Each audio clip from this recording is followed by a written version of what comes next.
Celui qui demeure en moi et en qui je demeure, celui-là portera beaucoup de fruits, dit le Seigneur à ses disciples.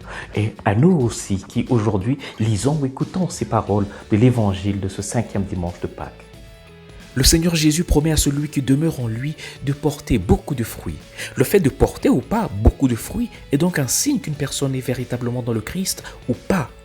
Point n'est donc besoin de crier son appartenance au Christ, sa foi ou sa religiosité. Ça se voit, ça se sent, ça se reconnaît par les fruits que l'on produit. Et les fruits en question, nous les connaissons. Saint Paul nous les rappelle dans sa lettre aux Galates quand il dit « Le fruit de l'esprit, c'est l'amour, la joie, la paix, la patience, la bonté, la bénignité, la fidélité, la douceur, la tempérance. » Ailleurs, le Seigneur Jésus avait indiqué à ses disciples ces fruits comme critères de discernement pour reconnaître le vrai du faux. « Gardez-vous des faux prophètes, disait-il. Ils viennent à vous en vêtements de brebis, mais au-dedans, ce sont des loups ravisseurs. Vous les reconnaîtrez à leurs fruits. Cueille-t-on des raisins sur des épines ou des figues sur du chardon ? Des méchants vient la méchanceté, dit l'ancien proverbe. C'est donc à leurs fruits que vous les reconnaîtrez, puisque si l'arbre est bon, son fruit est aussi bon.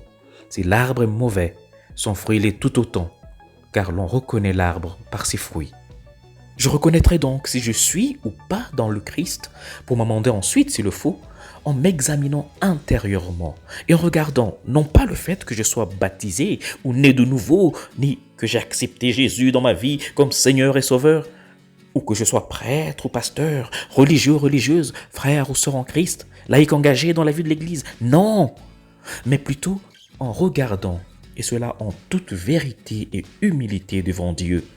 Si chacune de mes actions, si chaque parole de ma bouche ou chaque mot de mes écrits produit plus d'amour et de joie, plus de tolérance et de bonté, plus de bénignité et de fidélité, plus de douceur et de tempérance dans mon environnement et dans le monde, ou si je suis de ceux-là qui, tout en se disant chrétiens, et pire encore, prêtres ou pasteurs, religieux ou religieuses, hommes ou femmes de Dieu, ils prêtent chaque jour leur langue et leurs doigts au diable pour distiller par leurs paroles et leurs écrits le venin de la haine, de la jalousie, de l'envie, de la division, du tribalisme.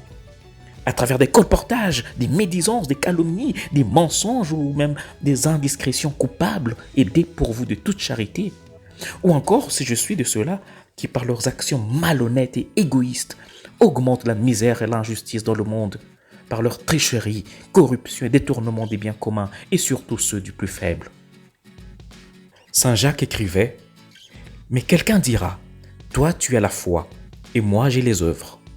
Montre-moi ta foi sans les œuvres et moi je te montrerai ma foi par mes œuvres. » Priez donc avec moi pour que le Seigneur nous accorde la grâce d'une plus grande fécondité spirituelle.